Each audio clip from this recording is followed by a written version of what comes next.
I don't know if this angle works. Ah, jeez. I really can't bend it no more than that.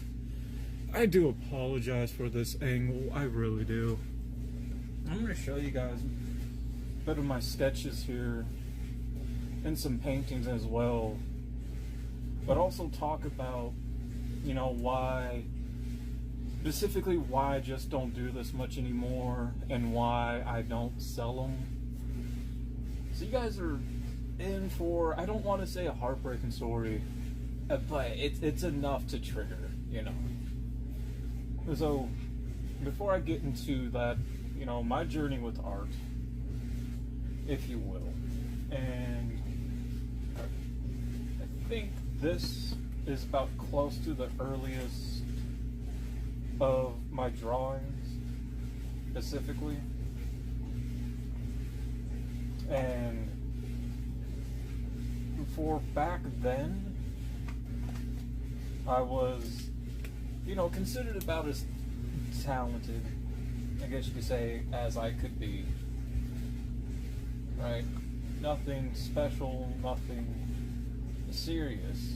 And I enjoyed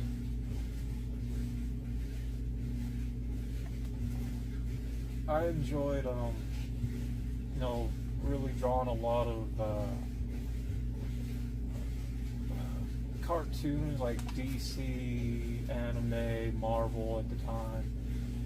But I specifically started out with cars, drawing like lowriders, and I didn't start out with pencil, like I started out with pen, pretty much.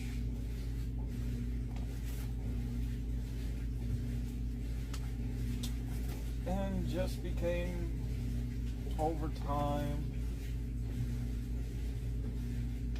and I'm trying to find the word for it, naturally gifted. Some people could say, oh, well, you're a Mary Sue, right? And I think because, so many people's mindset is this, what I'm about to say is that, oh, I don't believe you're naturally gifted. I think you took a class. I think you paid for lessons. Not everyone who draws can afford lessons. Not everyone who draws is, takes classes. I'm sorry, some people are self-taught, such as myself. And I was really, honestly good. I really was. My skills over time got better. At once upon a time, this is what even developed into, I'm trying to find the word. I guess when I got into doing artwork with airbrushing to send off to someone. And then I kind of got into a little bit of that myself. I didn't fully get into that like I wanted. Just didn't have, the money like that. I really just didn't. And there were some concepts where I would mix up different things like Judge Dredge's eagle shoulder, angel wings, Batman gun holster, like Cyclops like visor, things like that. And how I would draw. And a lot of it, when I would draw street art like this, it would be the lowrider art. I forget what they call it in LA. It starts with a C. Coachella, I think, something like that. Is really what I drew up, and it would be like this Ed Hardy skull, snake going out the eye, and stuff. It's faded, but this is like my first printer art right there.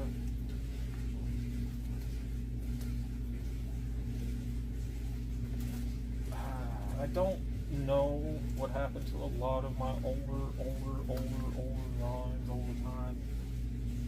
I really just don't. Wish I do, but I don't. But this is, earliest of concepts that I have. It really is. It's the earliest of concepts of art. This is about as early in this book that I got as this Choppers one, West Coast Choppers one, or Orange County crayon and everything. This is when I learned to hate crayon. I'm just not a fan of crayons. These right here are from senior year. We had to do this wood thing or something to do with our faces and sketch it. Back when I had the Jerry curl. I think I still got that photo. It was in black and white. I think I still do. I think. I would have to really honestly dig and look. I might have it actually in here. I think. Yeah, I think so. There's some other older drawings and stuff. This is when trying to, you know, late teens, early 20s is really with a lot of these ones right there.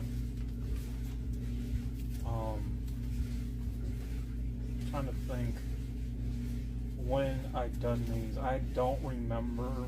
I might have been in school. I think. I think. I might have. I don't know. I do not have any clue.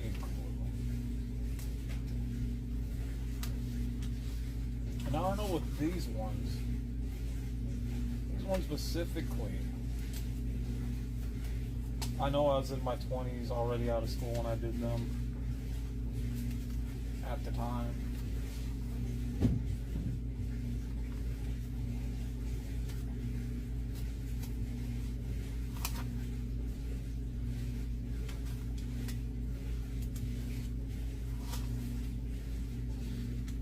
And some of these were early concept ideas back when I used to DJ and put out a lot of bootleg DJ mixtapes, helping other artists get out and putting leaks out that weren't supposed to be, getting hold of data banks and stuff. Yeah, I was doing that back then. So I think, if I remember correctly, there might be another early concept of art in here. There is, and it's in this one, I believe so. And there's not much in it, like at all.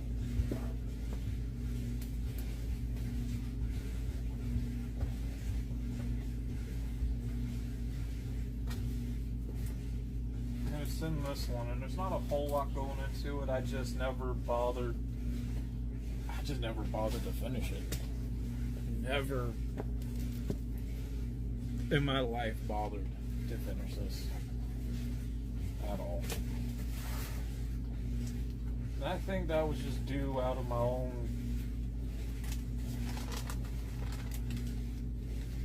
own laziness at the time, and had these ideas of just filling this whole tablet like this with that.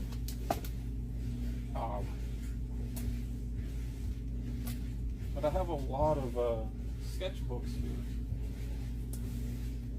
So I think this might have been my first sketchbook right here, which I'll show. Hopefully you guys can see this. I don't know.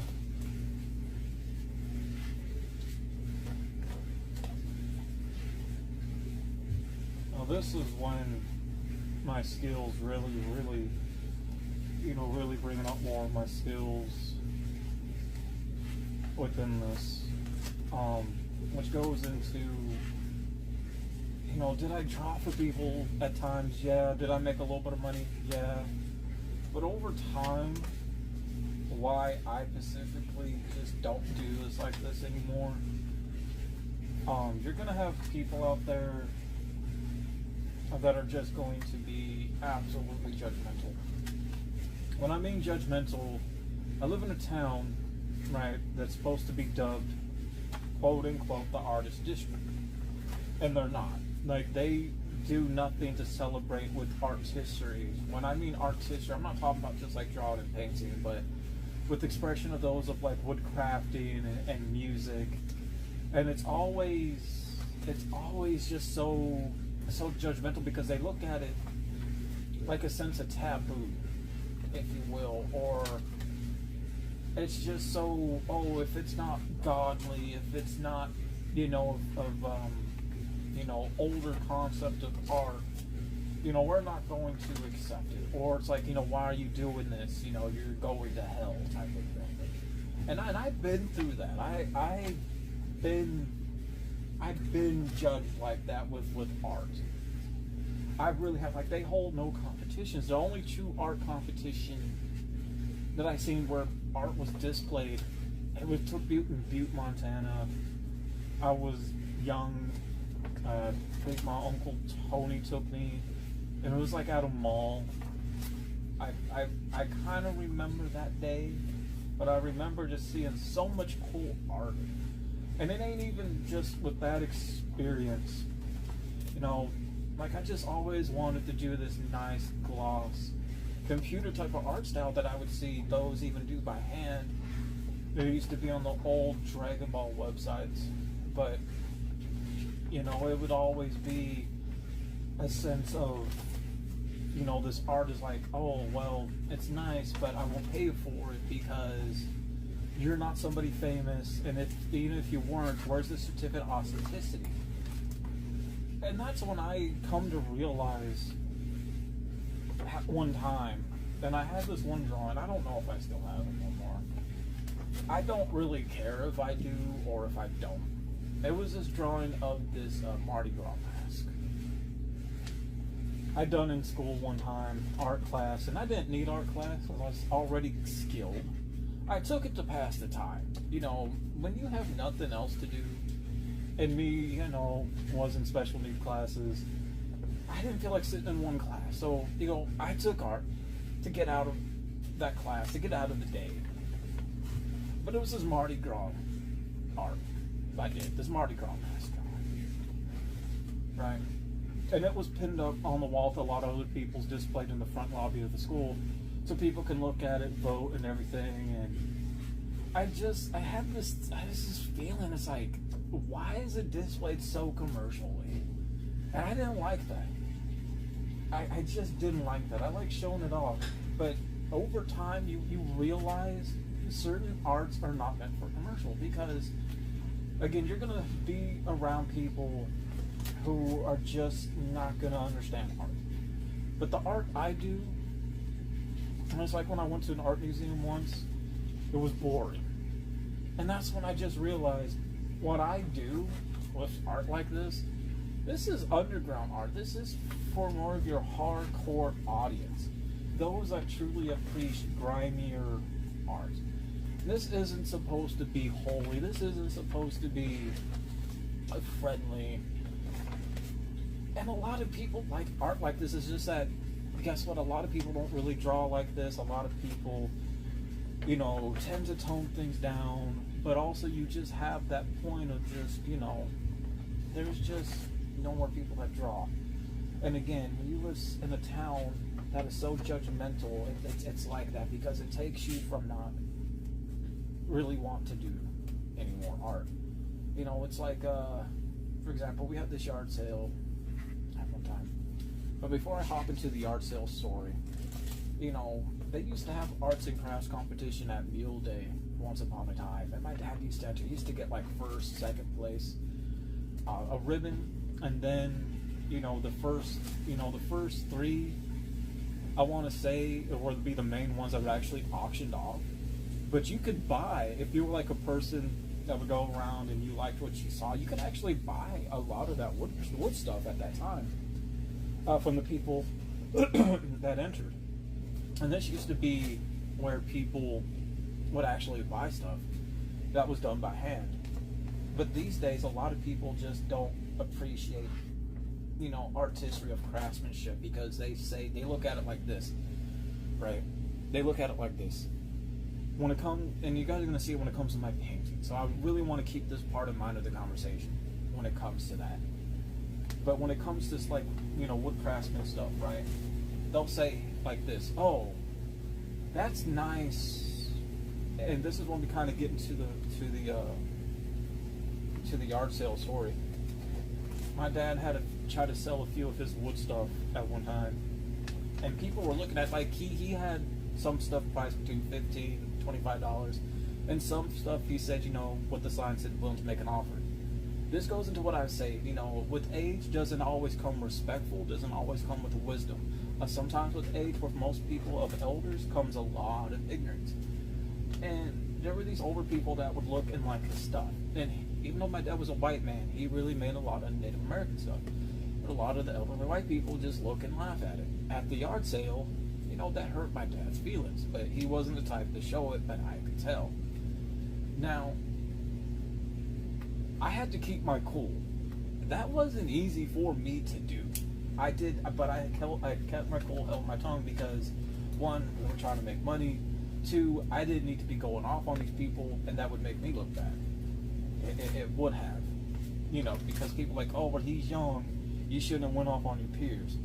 Well, peers should also have respect. You should have respect. I don't care what it is. If it's something somebody made by hand, have respect. You know, because what you're getting is a one-of-a-kind item, but people don't like one-of-a-kind items. So when they see something that's made by hand, they won't buy it, but yet they'll go spend hundreds, thousands of dollars on something that's factory machine produced, and brag about it and expect, oh, well, it's worth all this money. And then when you try to resell it, guess what, bozo? It ain't worth shit. But when it just comes to drawings, you know, there was a conversation with one artist who tried to sell at a flea market, and she had this conversation with somebody who done paintings. And it's like, you know, if you're alive and you do this, you expect not to really sell or move anything. The only time a person sees something from their money with their art is when they pass away. And that is so heavily unfortunate.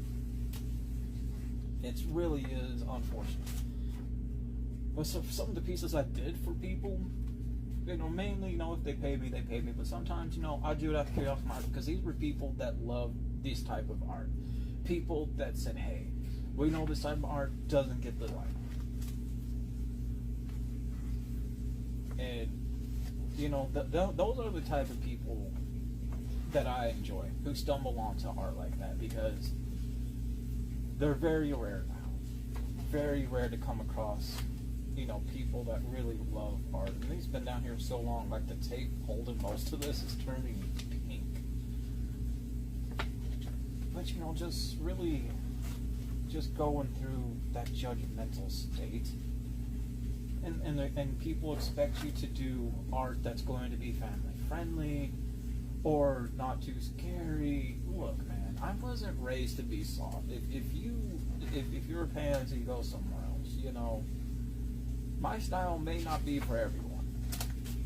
I may not be for everyone. But, you know, what I do is definitely what I do. And these days, if I do this, I hardly advertise it anymore, hardly post it. You know, I mainly just do it for me, and I just, you know, put it away. Like, it just never sees the light of day. And some of my stuff, unfortunately, down in this basement got destroyed. Just rain, flood over the years. So much of the moist and stuff just eats away at stuff, so it's hard to really keep a lot of stuff really protected. So I don't really have a lot of my drawings or a lot of my paintings. I just don't. Some of these I wouldn't mind going back and redoing now, like more updated, like this one. Like I enjoyed that one of X-Men with Storm. Ben Affleck's Batman, out of pen and pencil. And when I do art like this, especially when you see my paintings, believe it or not, I don't use paints. I use gel pens, color pencils, pro brush tip markers, and makeup, and eventually oil pastels. And you guys are going to see as this video progresses what I mean by that. Right, what I mean by that. Well, most of these were bought, like these were bought at Hobby Lobby. These ones right here, this one I bought myself. This one came from Goodwill. And we're going to get into that. That one is special. And there's a reason why.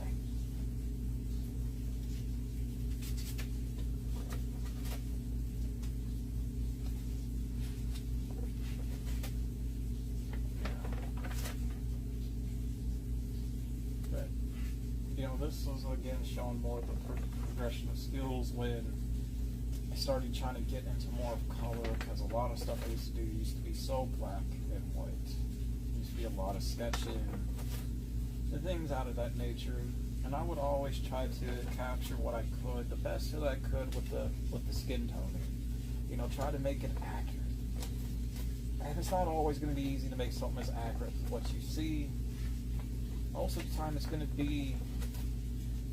to turn out with your own thing, your own interpretation, your own style of art like that.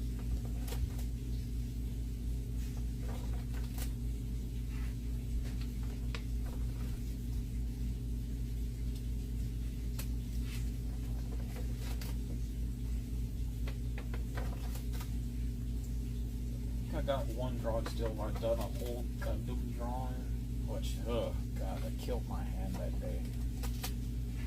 Oh, that did. That killed my entire hand. It's like, why? You know.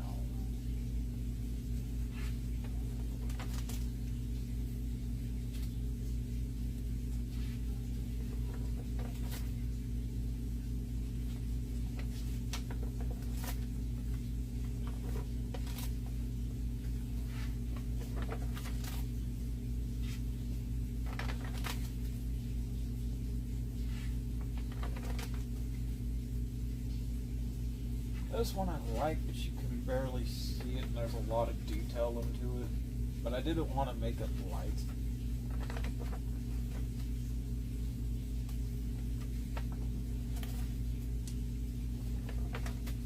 I know I've done a whole series of drawings for my uncle before he passed.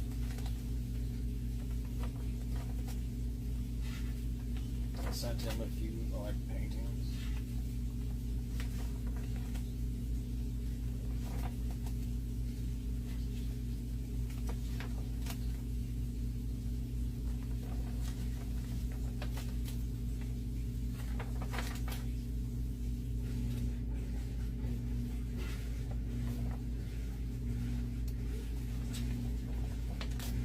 I rarely sell them by art supplies.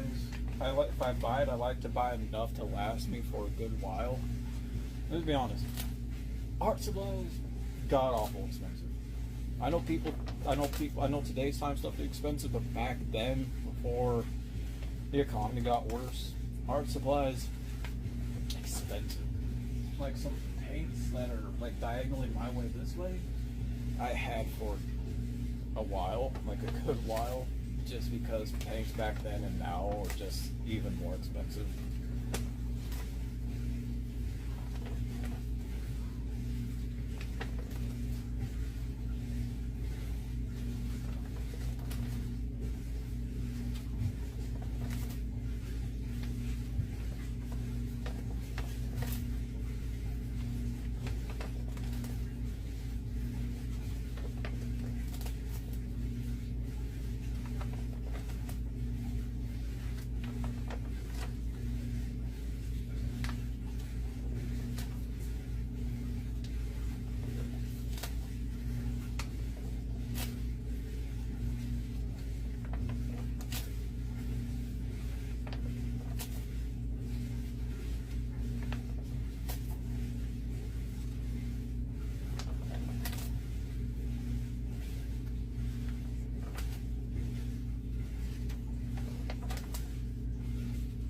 It took me a long time to properly get a certain art style down.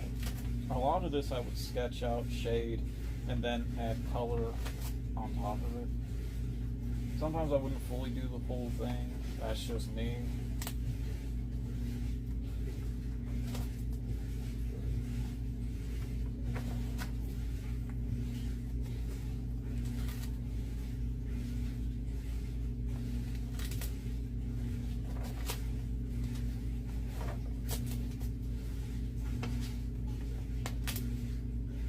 That's all done out of pen.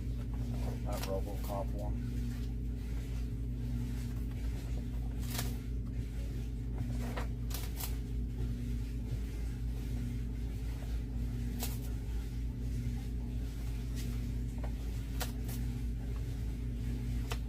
I know I got scans of my art. I think I got one definitely backed up on a video somewhere. Like scans of my earlier stuff I did. It would have to wait until, oh man. It would just have to wait. I don't have a computer to get into the files right now.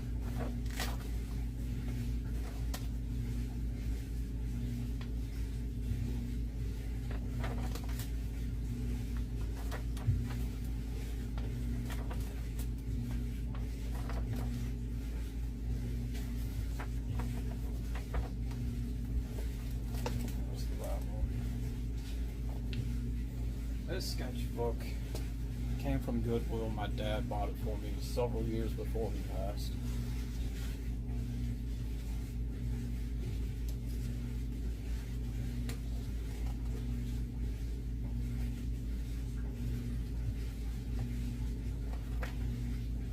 I wanted to do my best to make each page count.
This is the one that I pretty much stopped at.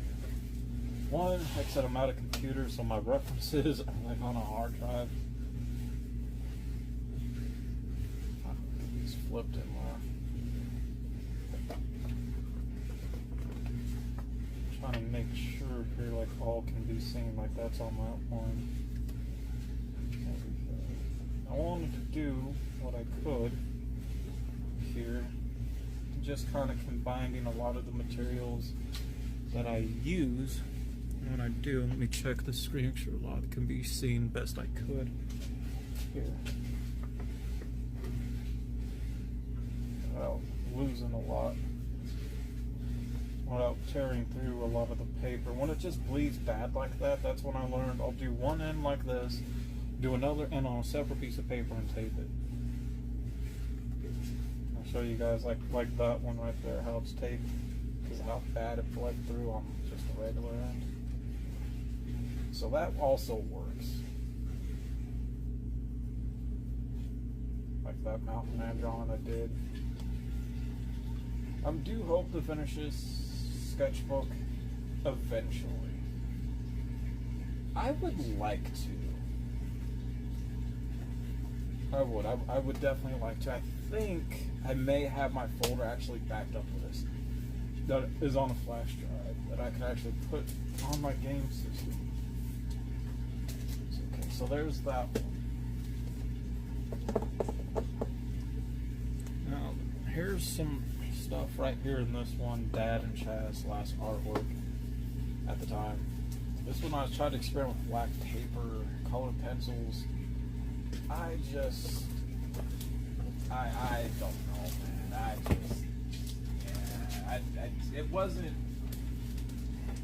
It just wasn't for me in that sense.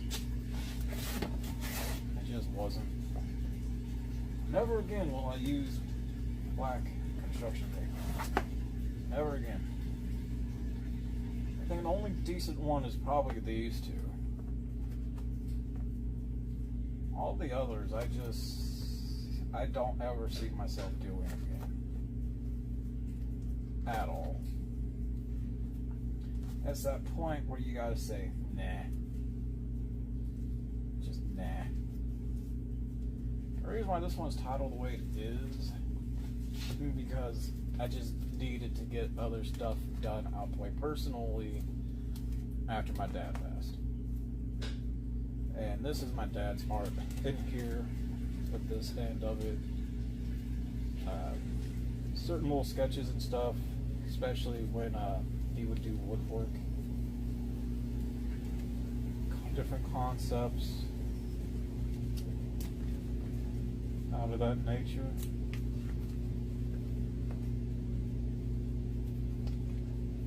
A lot of these did not get fully made.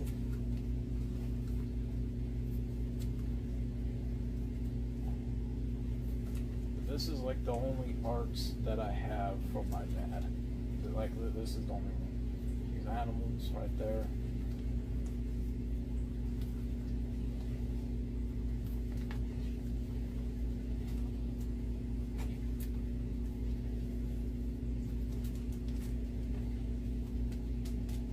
I think this one almost came to light. I know he did a poker themed one for his brother that passed years ago.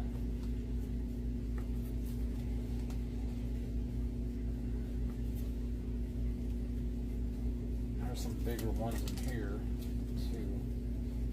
Just a lot of his older concepts.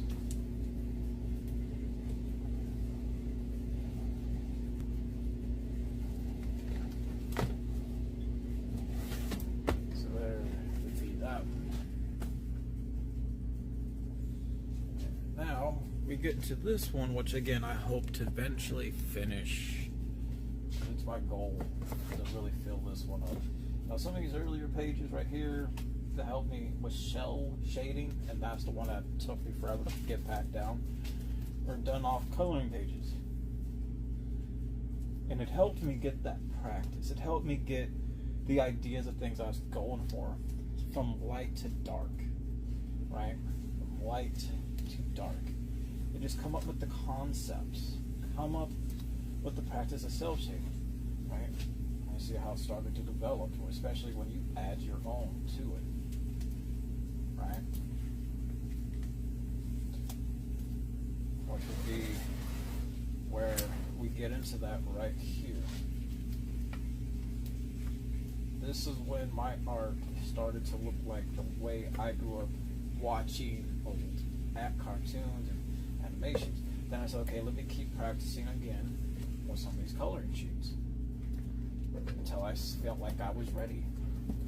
This would be the full actual start of it. Right there.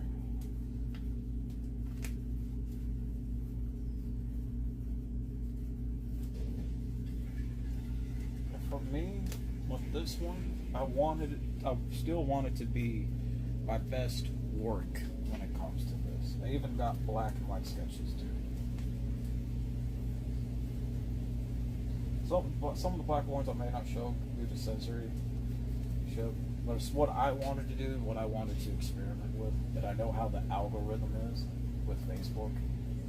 I know how the algorithm is with certain people that may get all whatever.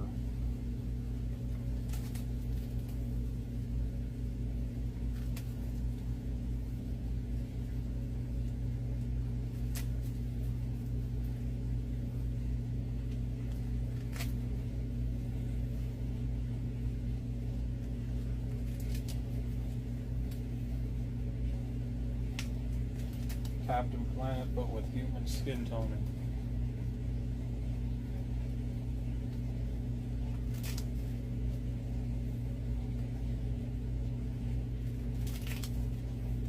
Here's this, the original of a painting of several copies I actually did of it. This is the original right there.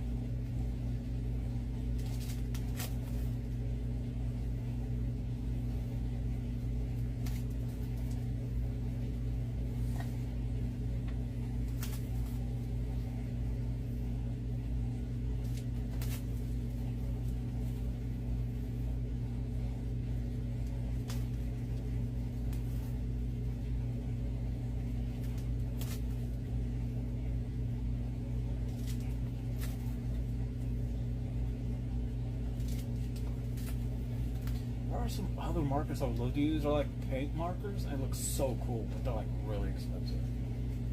They sell them at Walmart and Hobby Lobby.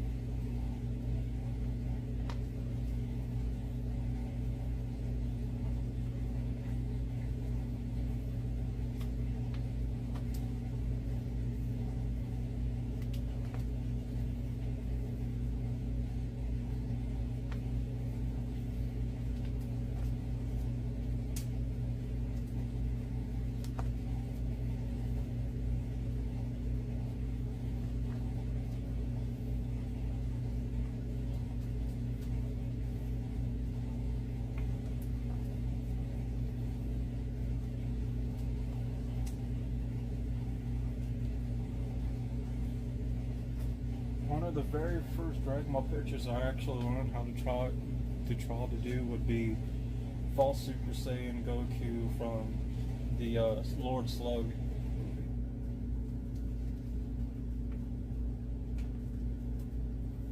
This one's an interesting concept. So it's from YouTube. I think it's like cool, you know. There was this AI picture of one, and I really liked how it looked. And I said, okay, I want to do like different parts done in different styles. Solid,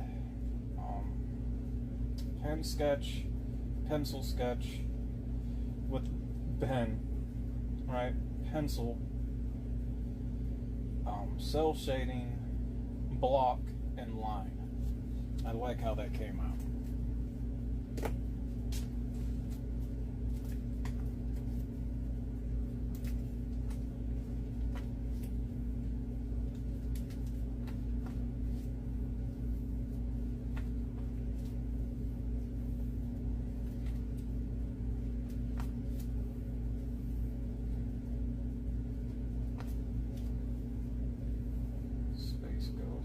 I don't draw animals, so this is like some of the very only few animal drawings I got. Like Gary, Hamtaro, Underdog, Snoopy, Hong Kong Phooey, Courage, Scooby. Kind of go back a little bit here. Snoopy, Hong Kong Phooey, no, Underdog, Courage and Scooby, Snoopy, Courage and Scooby, and Quick Draw McDraw. Or as I call him, Quick Draw McDug. Space Ghost.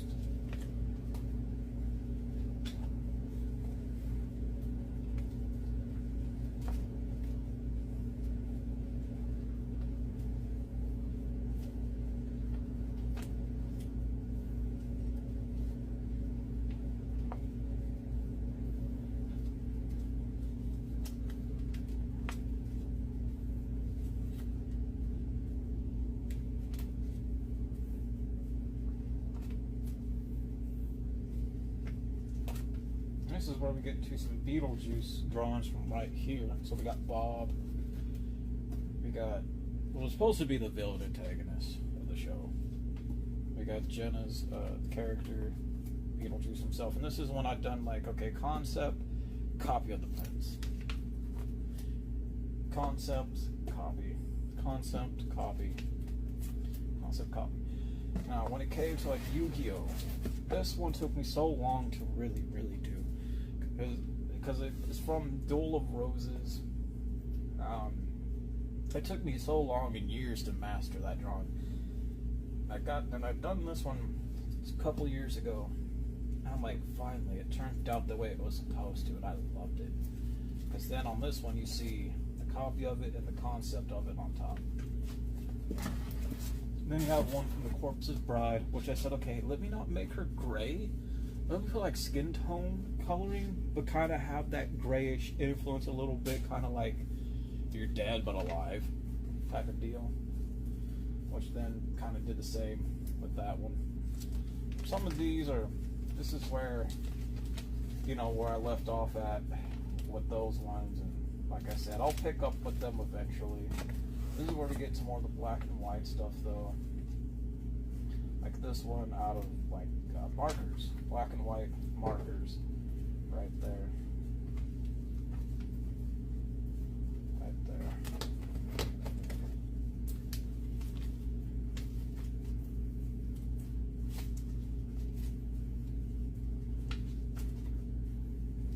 one of them I took out to put in the frame, so I'm gonna have to replace it eventually.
These ones I did all completely out of pencil and stuff too. Like I wanted like women drawings and just know how I wanted them with the references.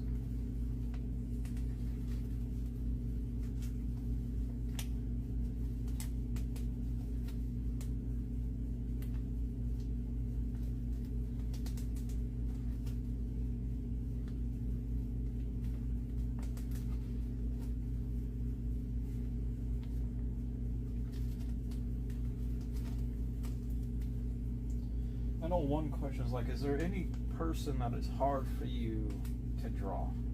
The answer is yes. And you know who then that person is a character, Daryl Dixon from The Walking Dead, played by Norman Reedus. This facial and everything is just so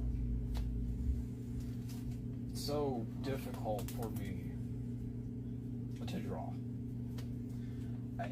It's just a really hard person for me to really draw. I tried multiple times and I just couldn't do it. I just found it just that difficult for me to draw. I did. I found it that difficult. One of my least, I would say, favorite things to draw, or one of the things I find agitating, I think a lot of people do, it's hair. It's going to be hair. Everybody hates doing hair. But when I have to do hair, I'd rather just do it a complete solid.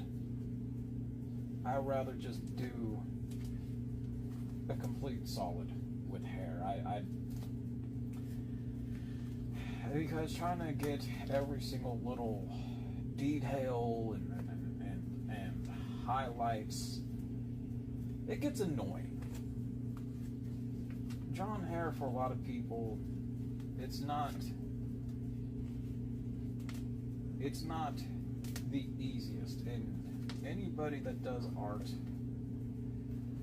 can tell you it's just not the easiest thing. It's just not. I know there was this art professor at Columbia State. Somebody I knew took me there because he wanted me to meet him and show him artwork, which I did. Let me tell you, when I first found out, when I said, you know what, for me, when I said, you know, these courses are full of it, is when I learned what these professors are just, I don't know what you want to call it, is when he saw my art, right? And he said to me, this ain't real art. My students can do better. They do real art. Okay, then I would like to fucking see it. You know? And I said, well, we can have a competition right now. You pick one of your best students, and I'll go up against them. He's like, no, that's fine. I'm like, okay, then don't tell me that what I do isn't real art. And honestly to God, I believe students can do better. They do real art. Okay, then I would like to fucking see it, And I said, well, we can have a competition right now. You pick one of your best students, and I'll go up against them. He's like, no, that's fine. I'm like, okay, then don't tell me that what I do isn't real art. And honestly to God, I believe he was just jealous because of my style, because of what I choose to draw. And that folder's just empty. But to sit there and to tell somebody when you see their artwork, what they do isn't real art. Like, yeah, you don't ever say nothing like that at all.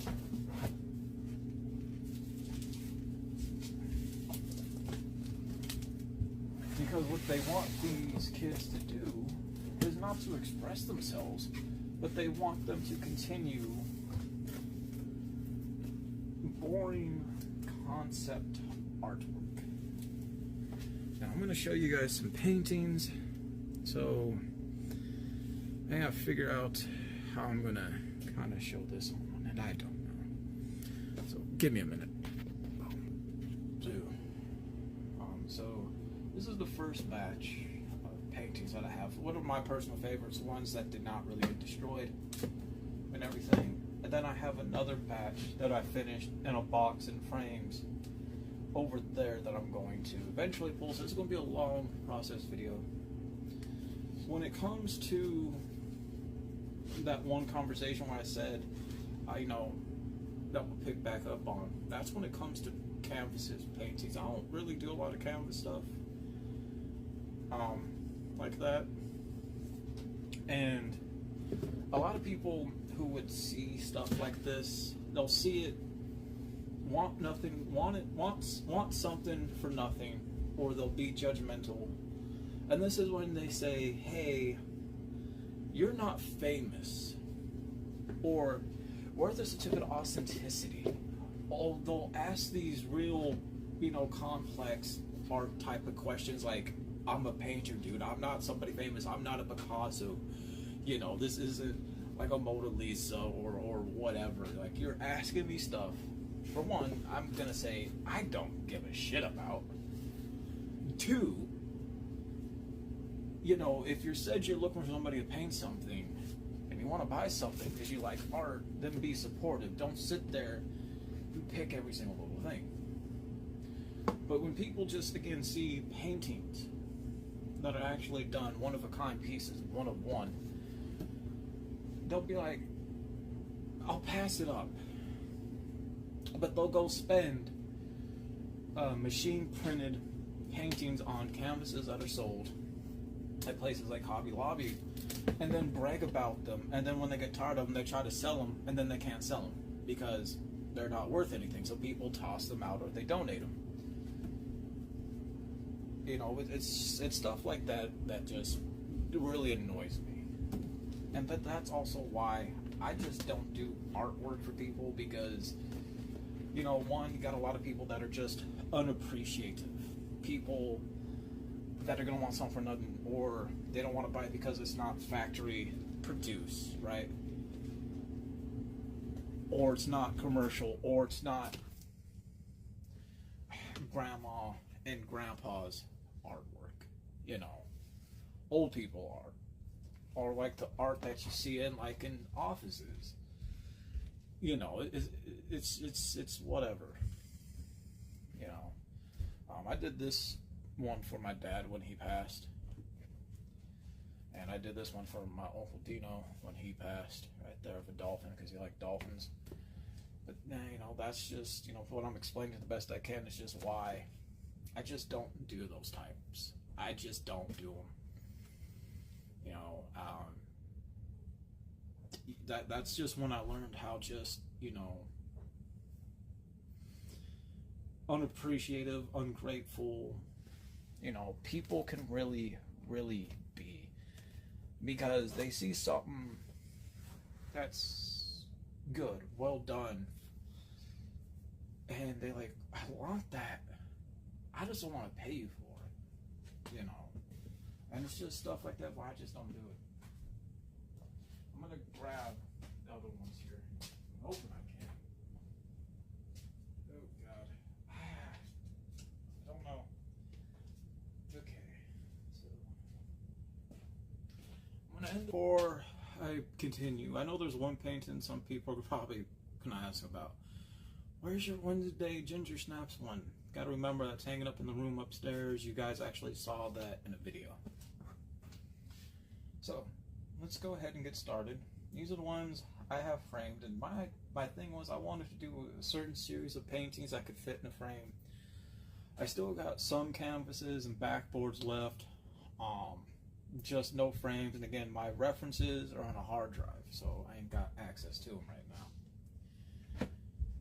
And really, within doing paintings and stuff like this, people like them, people see them, but really what makes me not want to really sell, not really want to do for publicly when it comes to native art, is the town I live in.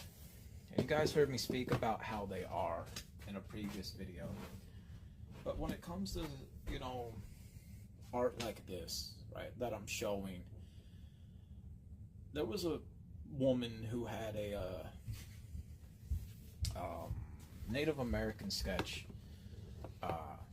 or Native American painting, but it wasn't like painting on the canvas like a stitch painting, like you would sew, but like on a canvas, and it looked good. It did. It looked really good, and she didn't know how much it was worth. And when you live in a very hick town, you're gonna have people who are ignorant. Ignorance, and ignorance is blind. Ignorance is bliss. And I've seen people say, "Oh, nobody's gonna pay for that. It's native," or what is that? Or it's only worth how much somebody's willing to pay for it. And then some people are like, "I'll give you like $1," or people are like, "You should throw it out or put it out for free. I'll come get it." And then people who seen it saved the photo, run it through Google Lens, and started sharing screenshots of this in particular stitch painting that was worth a few $100s. And that's when a lot of those negative remarks in those comments went away, when people saw how much a Native American stitch, a portrait, painting was worth. So that's why, things like that, that's why I just will not do. And I thought about it, but I don't want to deal with ignorance. I don't, man, because if I do and they try to say and do stuff with that, it's going to be a problem. It is. One thing with these sketches or paintings I'm showing in frame, I have like picture references for them or something to match with them, because it's something that I wanted to do, and I thought about. And I said, nobody done that yet. I want to do something new, and that's what I came up with. It's like, okay, here's the art I would do, and the reference, and then just add like pictures to it, like who it is, or like something that like really represents, to me, it's like new. I don't see it, never saw it. This one is my first actual digital art copy. Some people's like, "Oh, well, why is it a copy? It's not original." No, it's original. First original digital one that's been printed and everything. And that's of me with certain things I combined throughout that I showed in the video. And when it comes to, I had this art teacher in middle school. His name is Mr. Watts. I don't think he's alive anymore. But he was like really cool, really, really down to earth. He looked like Santa Claus. He did. And he's like, if you do like a really good drawing or painting, you want to keep your original, but you want to be able to get a copy scan of what you do, get it to the high quality that was available at that time. Even now, there's like some really good high quality paper and printers to where you can't even tell it's a printout copy, but to get it matted and framed and sell them. But a lot of these that you see are all original. No copies, nothing. Nothing. I don't know who's probably teaching his art class now in middle school. I can probably tell you they're probably not going to be as cool as he was, because he didn't care what you drew, just as long as you're drawing and doing something constructive. This one was the last one I got done with the frame. Piccolo Gohan. And I wanted Gohan in an orange gi, not like a purple one like Piccolo's. I didn't want it to blend into it. All done by hand and dated. And that was done on the 27th of this month. And then here's this one right there. So it's a concept one I've seen of original Michael and Javar Jackson, who plays him in the new Michael movie. Combined it both together right there. The name printed out.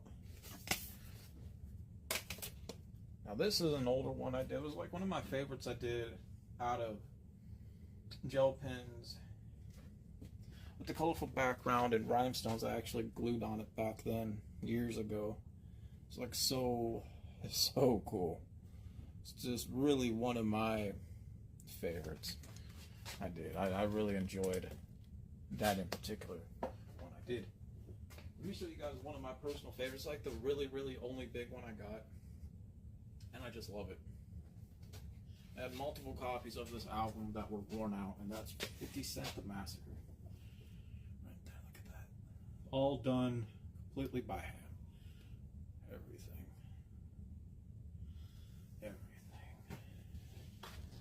It's just really one of my favorites. I don't know what happened again to my original smaller one of this I did many years back, like 20-something years ago when this came out for the album. But I got this one. I got that one. I'm pretty sure people would actually like to buy that one. And to move on, here's this one right here.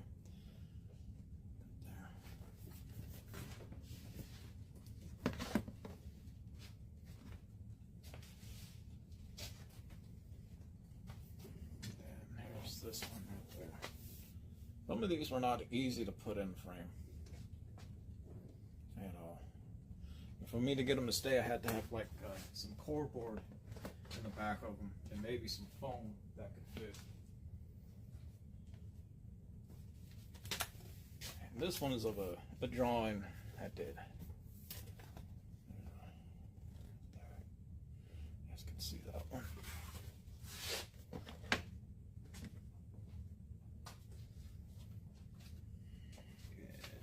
Here's this one.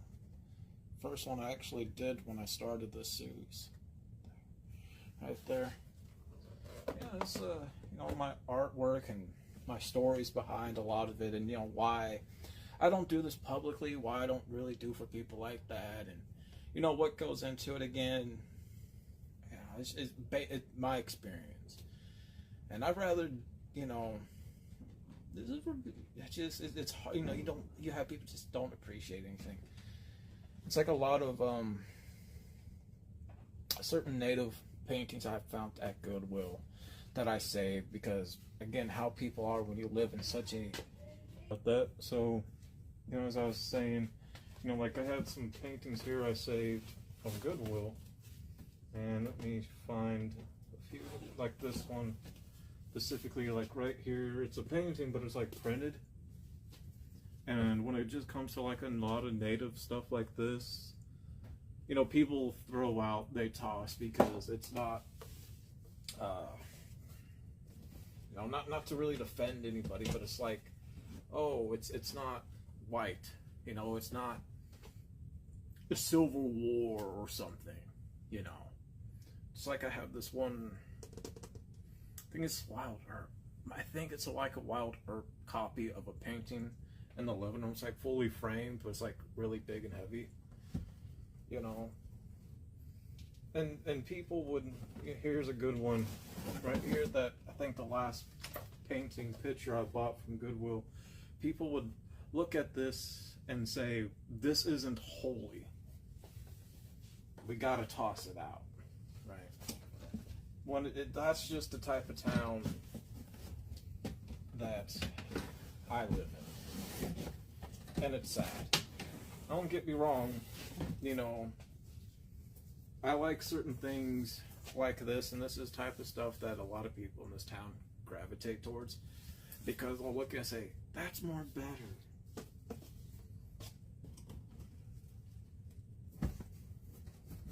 And it's sad, but you know, it's the truth. It is. But oh, that's pretty basically much it. Now I gotta trim, do my best I can to edit this video, post it, but pretty much my artwork. And I'm out. I don't know if you guys can probably see the picture. I mean, I'm pretty sure you guys can, so I don't know where I'm gonna fit it at. But I saw this machine-made statue of this American bald eagle sitting on a log, pretty much for, like, you know, America for the 4th of July, for this country's 250th birthday or founding, which, to be honest, this country's been around longer, way before the Europeans. But y'all ain't ready for that conversation. Trust me, I got so much documents for days. But this goes to what I was talking about. This goes to what I was talking about when, in the video that I posted like an hour or something long, talking about, you know, why I don't do painting and drawings anymore for public or for people. When I was showing my artwork, and people will see something like this at a store, right? At a store, might add you, that's machine made, factory made, not man made, nothing, and buy it. People looking at it now. Some people passing it because of the price, because a lot of people can't afford right now. But people are looking at it. Somebody's going to end up buying it. But this just goes to show, you know, people rather buy something that's machine made. Now, there's wood carvers out there.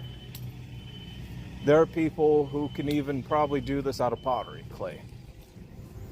Now, I used to mess around with pottery some years back. I don't do that no more because I am actually allergic. When I broke out in hives, I couldn't figure out why, but I figured out why afterwards. Why I broke out in hives so much was because of pottery clay and the paint materials for it. But I'm pretty sure somebody can also make this out of clay, as well as wood carving. And yes, you're going to get probably way more of a well-detailed by hand, because they got the tools for that.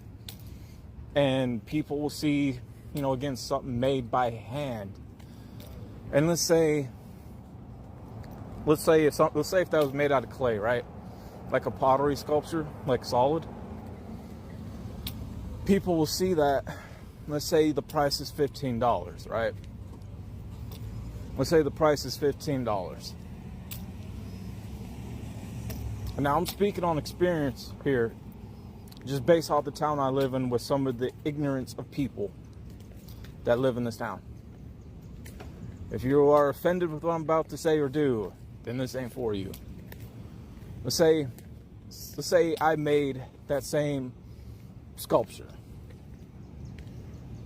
out of, let's say, pottery clay, right? and it's sturdy, it's solid, it's well detailed, it's painted, and I price it for $15. $15, right? $15 is a reasonable price. However, let's say I post it, because I see posts like these all the time, or private DMs. $15? Oh, that's too much. You do it for $5 and give it for free. And then turn around to find almost the exact same sculpture at a Hobby Lobby store. And let's say you're gonna go pay, let's say, how much would that actually be? I'm gonna say between maybe $50 to $100, give or take, right? Plus we pay like what, 25-30% sales tax per purchase item now. So I would say you're paying roughly, on average, $140, right? They'll go and pay $140 for machine-made sculpture,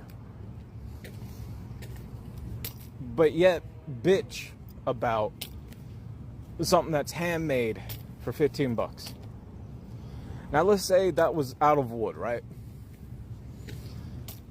I don't think people realize how much time that goes into making something out of wood like that. The amount of blades, the carving, the saws, the sharpening, the Demolin drills, everything, the polishing, the wood stains, then painting it. I don't think people understand, like, you're looking roughly maybe 2 weeks. 2 weeks, you know, some wood sculptures take longer. And let's say if that was made out of wood. Let's say that was made out of wood, right? Somebody goes to sell it, let's say at a convention, not so much as online, but say if this one at a convention, and I've seen this too in person, it just ain't online, but I've seen this also take place in person multiple times. Let's say somebody has a price for $25, right? $25 for a wooden sculpture like that, that's reasonable. That's highly reasonable. However, somebody would go to a convention, they'll ask, oh, well, what's the price of that? $25. $25? Oh, that's too much. Yeah, you need to lower that down, or I'm gonna wait till you give it away for free. But yet, go run to a Hobby Lobby store and buy a fake one for $150. You're not gonna get that same quality that you would for something man-made. Just like they have the Spider-Man and Batman paintings that people are buying, when I could do the same but better. And let's say, you know what, hey, to be reasonable, I'll sell it for like $5. Why not? And then people would see a man-made one being posted for $5. It would be the same complaint. Oh, that's too much. Give it for free.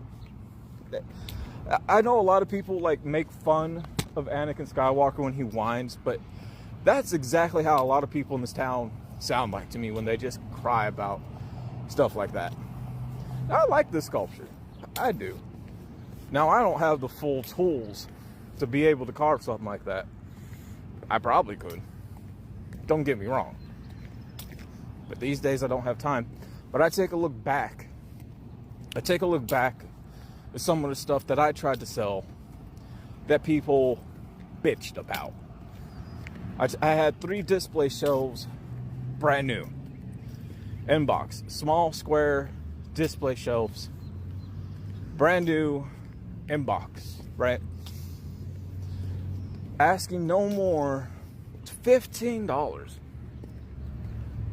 And then people would look at them like, that's too much. Or wait, that's too much. You should give it away for free. But yet, go and buy broken items that are scratched up, missing parts, broken, and pay an arm and a leg and felt like you just hit the lottery. Because if you were to buy a brand new display shelf offline or right out in store, you're going to be paying well over $15, man. You're going to be paying, trust me. But it's also going to be the same thing when I try to, help out what I need to try to sell my Yu-Gi-Oh sets. Decent prices, right?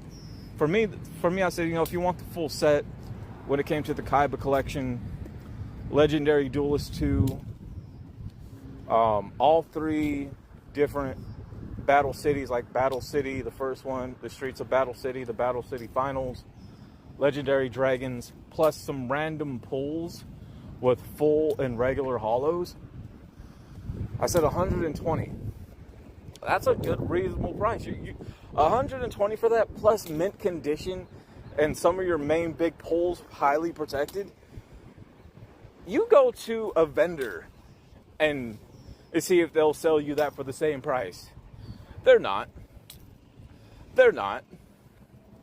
But then I had them priced separately, individually, for like reasonable prices. For example, $15 for the Kaiba collection. Or let's say I think I had like price between 5 to 10 for the random pulls, right? For the full holos, regular holos. And then $25 each for the box of a Legendary Duelist 2, $25 for the Battle City, $25 for the Streets of Battle City, $25 for Battle City Finals, and Legendary Dragons, $25. That's a reasonable price. $25. And what makes people not want to buy it is going to be this. It's too mint condition. Yeah, because people actually give a shit about their items. I'm one of them. Thank you. But yet, people, when they say, again, not Pokemon, but Yu-Gi-Oh! I get it. It's not where it once was, collectible-wise. It's not making people money. Pokemon right now is so much of a gold mine that one Pokemon card or Pokemon cards are worth more than what they make within a year, worth more than somebody's life policy, worth more than somebody's house, property, and mortgage. Which is crazy to think about because it's core board. But it is. It is. And people will spend an arm and a leg on that stuff. But when somebody has something that's good, that, certain sets that people are probably looking for, and price reasonable because you want to be fair, because I know what it feels like when you can't afford something and you have people out there who are just not reasonable and fair because they like to screw over people or they're just being selfish and greedy. But when, posting those, you have most ones like 120 and too much. Give it for free. It's $25 a piece. No, you should donate them. I'll go get them. But yet, you're going to go out there, you're going to go spend an arm and a leg on a PSA card. And then come to find out that PSA card ain't worth nothing. Yeah. That's just the world we live in. Or at least the world we live in with the town that I live in. It's like, for example, I'll always use this. I had some Walking Dead comics. One of them was the Michonne introduction special that I paid, I think, roughly between $300 or $400 for, because that's how much it was worth at the time. Which back then, if I were to resell it back then, it would have been a $500 comic, maybe a little bit more. Having it graded and signed by Michonne, or signed by Denai Guerrera, the actress who plays Michonne. But now, you look up that comic in mint condition, regardless if it is signed or graded, it is only worth now $5. Think about that. Think about that. With or without it being signed or graded, but yet in mint condition and packaging, is only worth $5 from a $500 comic at the most. With or without it being graded or signed, is now only worth $5. Crazy. But you know, seeing this sculpture, this is just an example. Like I said, people are looking at it, wanting to buy it. I'm pretty sure somebody's going to buy it because it's almost, you know, well, right now we just started the month of June, but pretty sure somebody's going to buy it. Somebody's going to buy that sculpture. But to randomly just support something, again, that is machine made in stores. But when somebody makes something like that by hand and sells it for a reasonable price, it's always, it's too much. Dude, how is something a reasonable price too much, but yet you're gonna go spend an arm and a leg? Come on, man, get real. People want shit for nothing in this town. May not be everybody, but it's everybody. And then people wonder why I just don't do the stuff I do for public to sell anymore. No. When I tried to sell my wood burn arts for reasonable prices, $10 to $15, some were $25, depending on what it was. Again, people looked at it and said it's nice, but it's too much. No, you just want something for absolutely nothing. So that's why if I do stuff, I pretty much do it for myself. Yeah. This is why the art of making things now by hand has died out. And people that do it no longer do it for people or the public. They try to be able to get out there to sell their work, to show off their work. Because you got those that, again, don't like to pay how they weigh, who just want something for absolutely nothing. But this is a good primary example. Very good primary example. But hey, you know, I'm out.